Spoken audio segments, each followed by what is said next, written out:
संभाजी भिडे आज नाशिक दौऱ्यावर आहेत। दौऱ्याच्या पार्श्वभूमीवर पोलिसांकडून खबरदारी घेण्यात आली आहे। भिडेंच्या नाशिक दौऱ्याच्या अनुषंगाने संभाजी ब्रिगेडच्या 8 पदाधिकाऱ्यांना पोलिसांनी ताब्यात घेतले।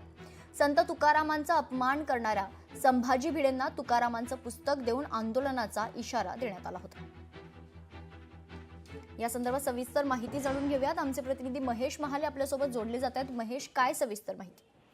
अगदी खरं तर संभाजी भिडे हे आज नाशिक दौऱ्यावर आहे। शिव प्रतिष्ठानतर्फे त्यांचं भारतीय स्वातंत्र्यावर व्याख्यान आयोजित करण्यात आलेलं आहे। मात्र या व्याख्यानाच्या अगोदरच संभाजी ब्रिगेडच्या काही पदाधिकारी आणि कार्यकर्त्यांना पोलिसांनी ताब्यात घेतलेलं आहे। त्यांना स्थानबद्ध करून ठेवण्यात आलेलं आहे, कारण त्यांनी आंदोलनाचा इशारा दिलेला होता। कारण संभाजी भिडे यांनी 7 जुलै रोजी संत तुकारामांबाबत वादग्रस्त विधान केलेलं होतं आणि या सगळ्या पार्श्वभूमीवर संभाजी ब्रिगेडचे जे कार्यकर्ते आहेत ते संभाजी भिडे यांना संत तुकारामांची प्रतिमा आणि पुस्तक भेट देणार होतं, अशा स्वरूपाचा त्यांनी आंदोलनाचा इशारा दिलेला होता। एकूणच संत तुकाराम महाराजांचा अपमान सहन केला जाणार नाही असा जो इशारा होता तो संभाजी ब्रिगेडच्या कार्यकर्त्यांनी दिलेला होता। आणि या सगळ्या पार्श्वभूमीवर संभाजी ब्रिगेडच्या कार्यकर्त्यांना पोलिसांनी स्थानबद्ध करून ठेवलेलं आहे। आणि आज खरं तर संभाजी भिडे यांच्या व्याख्यानाच्या वेळेस आता काय वाद उफाळतो हे देखील बघणं तितकंच महत्त्वाचं ठरणार आहे। निश्चित। धन्यवाद महेश, आपण दिलेल्या सविस्तर माहितीसाठी।